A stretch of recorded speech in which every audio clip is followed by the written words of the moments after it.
नागपुर के पास एक छोटे से इलाके का एक बहुत पुराना बॉयज़ हॉस्टल, जहाँ बहुत कम स्टूडेंट ही रहा करते थे। ये हॉस्टल शहर से काफ़ी दूर था और हॉस्टल के पास गिनी चुनी दुकानें ही थीं। नवंबर का महीना था और सभी दिवाली की छुट्टियों में घर जाने की प्लानिंग कर रहे थे और उसी समय रोहित उस बॉयज़ हॉस्टल में शिफ्ट करता है। रोहित करस्पॉन्डेंस MBA कर रहा था और साथ में पार्ट टाइम जॉब भी कर रहा था। रोहित के लिए हॉस्टल में सभी कुछ नया था। वो वहाँ किसी को नहीं जानता था सिवाय अपने रूम पार्टनर अमित के। अमित से भी उसकी मुलाकात कुछ दिनों पहले ही हुई थी, जब रोहित अपने रहने का ठिकाना ढूंढ रहा था। अभी रोहित अपना सामान हॉस्टल के कमरे में जमा ही रहा था कि तभी उसका रूम पार्टनर अमित वहाँ आता है। अरे तुम आ गए। मुझे लगा था तुम दिवाली के बाद शिफ्ट करोगे। नहीं यार, दिवाली में मेरा घर जाना कैंसिल हो गया। ऑफिस का कुछ काम आ गया तो घर दिवाली के बाद ही जाना हो पाएगा। क्या बात कर रहा है? मतलब तुम घर नहीं जा रहे दिवाली में? नहीं, लेकिन तुम इतना घबरा क्यों रहे हो? अरे यार, आज पूरा हॉस्टल खाली हो जाएगा। सब के सब घर जा रहे हैं। तुम अकेले कैसे रहोगे इस हॉस्टल में? अरे कोई बात नहीं यार, मुझे आदत है अकेले रहने की। अरे वो बात नहीं है। असल में ये हॉस्टल थोड़ा सा अजीब है। अजीब मतलब? कैसा अजीब? देख, मैं तुझे डरा नहीं रहा हूँ, सिर्फ बता रहा हूँ जो मैंने सुना है। इसलिए भी क्योंकि तू मेरा रूम पार्टनर है। हाँ हाँ ठीक है यार, लेकिन प्रॉब्लम क्या है? यहाँ के लोग बोलते हैं कि हॉस्टल में भूत है। एक औरत और उसकी नवजात बच्ची का भूत। रात को एक छोटी बच्ची के रोने की आवाज़ सुनाई देती है और कुछ लोगों ने तो एक साये को देखा भी है यहाँ। और तुमने तुमने कभी देखा किसी को, या किसी बच्चे की आवाज़ सुनी? अरे मेरी तो आदत है यार, रात को 10 बजे सो जाता हूँ और फिर सुबह 6 बजे ही नींद खुलती है। इसलिए मैंने तो नहीं देखा और ना ही मैंने किसी बच्चे की आवाज़ सुनी। हाँ, लेकिन मेरे रूम में प्रकाश रहता था। उसकी आदत थी रात भर जागने की। उसने एक बच्ची के रोने की आवाज़ कई बार सुनी थी और एक रात वो कमरे के बाहर भी निकला था देखने के लिए कि आवाज़ कहाँ से आ रही है।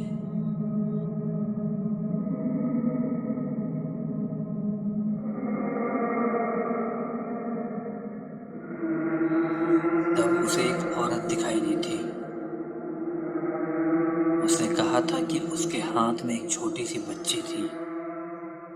फिर फिर क्या हुआ?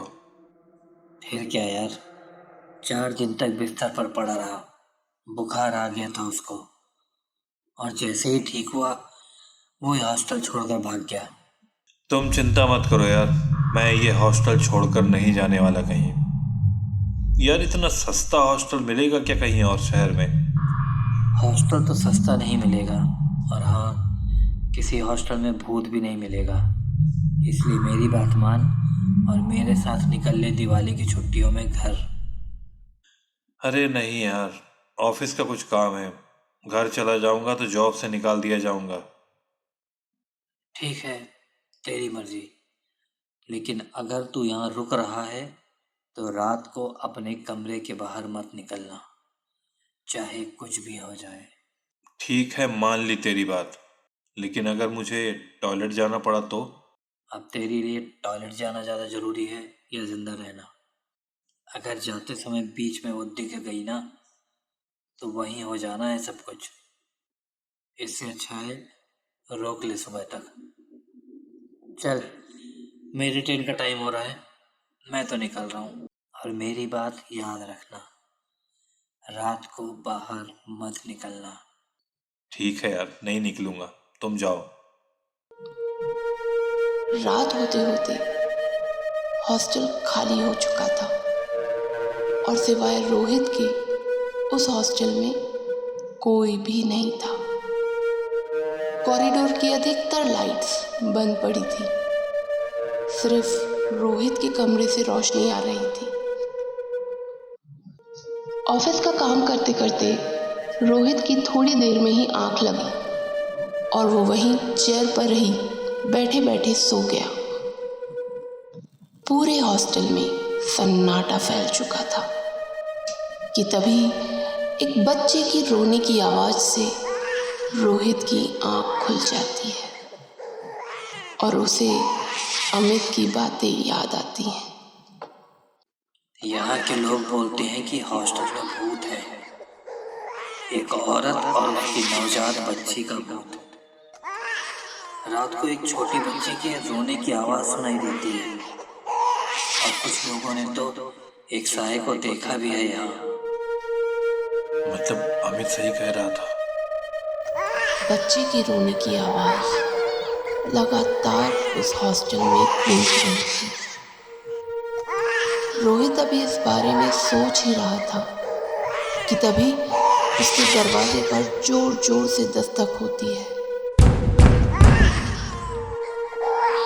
रोहित चुपचाप सांसें थामे वहीं चेयर पर बैठा रहता है। थोड़ी देर बाद दरवाजे की दस्तक बंद हो जाती है और किसी के पायल की आवाज उसके कानों में पड़ती है। वैसे तो वह पायल की आवाज बहुत धीमी सी थी, लेकिन उस सन्नाटे में वो पायल की आवाज बहुत तेज लग रही थी। रोहित डर के मारे अपने कान बंद कर लेता है। कुछ देर बाद पायल की आवाज भी धीमी होती जाती है और उसके साथ ही बच्चे की रोने की आवाज भी धीमी होती जाती है। रोहित दरवाजे में कान लगाकर सुनता है। बहुत धीमी सी बच्चे के रोने की आवाज अब भी उसके कानों में सुनाई दे रही थी। करवट बदलते हुए किसी तरह उसकी रात गुजरती है और सुबह की पहली किरण उसके कमरे में पड़ते ही वो हॉस्टल से बाहर की ओर भागता है। लेकिन सीढ़ियों पर पहुंचते ही उसके कदम रुक जाते हैं। उसे सीढ़ी पर दूध की कुछ बूंदें दिखाई देती हैं। रोहित कंफ्यूज सा कुछ सोचता हुआ पास की ही एक चाय की दुकान पर जाकर बैठ जाता है और चाय वाले से एक चाय के लिए कहता है। एक चाय देना भैया। चाय की दुकान पर बैठे वो एक बार उस हॉस्टल की तरफ देखता है। दिन के समय भी वो हॉस्टल बिल्कुल वीरान सा नजर आ रहा था। रोहित ये सोचकर डर जाता है कि इस खंडर में वो रात भर अकेला था। तभी चाय वाला उसके सामने एक चाय रखता है। रोहित उस चाय वाले से पूछता है, अच्छा भैया, एक बात बताओ, आपको पता है इस हॉस्टल की क्या कहानी है? लोग कहते हैं कि हॉस्टल में भूत है, किसी औरत का और एक छोटे बच्चे का। हाँ भैया, लोग तो कहते हैं। जब ये हॉस्टल बन रहा था तब एक मजदूर काम किया करती थी यहाँ पर और रात को वो यहीं रहती थी। उसने एक बच्चे को जन्म दिया था यहीं पर। सुना है उस औरत को दूध नहीं बनता था अच्छे से और इस कारण बच्चा रात भर रोता रहता था भूख से। तो किसी ने मदद नहीं की? अब रोज रोज कौन मदद करेगा किसी की। कभी कभी कोई दे देता था उसको कुछ पैसे तो वो दूध पिला दिया करती थी उसे। और जिस दिन उसकी कोई मदद नहीं करता था तब तो रात भर उस बच्चे के रोने की आवाज सुनाई देती थी। फिर एक दिन परेशान होकर उस औरत ने अपने बच्चे के साथ बिल्डिंग से छलांग लगा दी। बस उसके बाद से यहाँ रोज उसके रोने की आवाज़ सुनाई देती है। इसीलिए तो यह हॉस्टल भी खाली पड़ा रहता है। हाँ, मजबूरी के कारण कुछ लड़के आ जाते हैं अब रहने के लिए। हाँ, लेकिन उस औरत ने कभी किसी को नुकसान नहीं पहुंचाया भैया। वैसे आप कहाँ रहते हो भैया? रोहित ने उस हॉस्टल की तरफ देखते हुए कहा। मैं इसी हॉस्टल में। चाय वाले ने डरते हुए कहा। अरे बाप रे,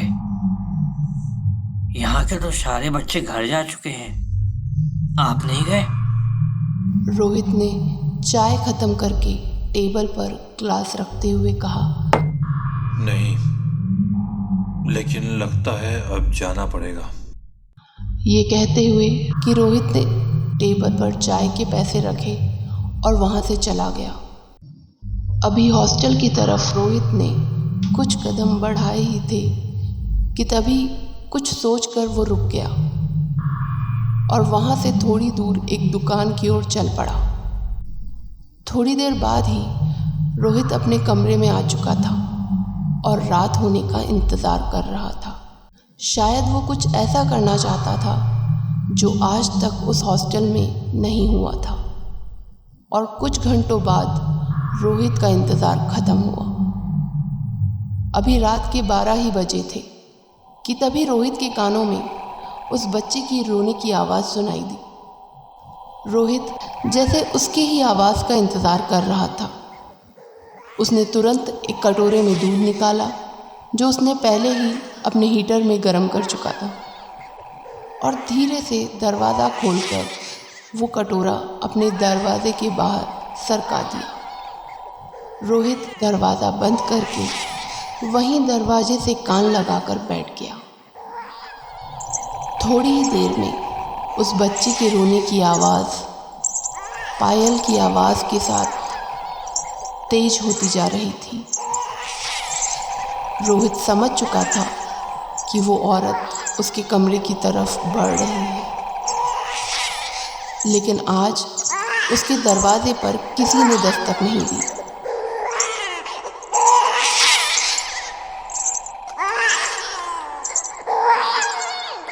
बल्कि थोड़ी देर में ही बच्चे की रोने की आवाज़ शांत हो गई और फिर थोड़ी देर बाद एक बर्तन ज़मीन पर गिरने की आवाज़ उस हॉस्टल में गूंज गई।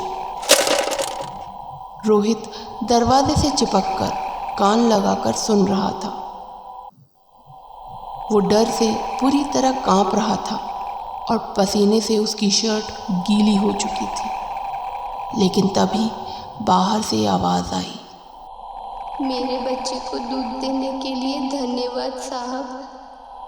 आपकी वजह से मेरे बच्चे का पेट भर गया।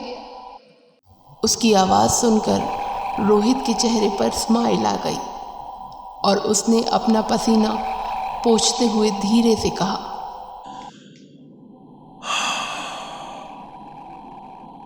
You most welcome. फिर पायल की छम छम की आवाज़ हॉस्टल में गूंज गई और धीरे धीरे वो आवाज़ कम होने लगी। रोहित समझ गया कि वो उसके कमरे से दूर जा चुकी है और वो अपने बिस्तर पर जाकर आराम से सो जाता है।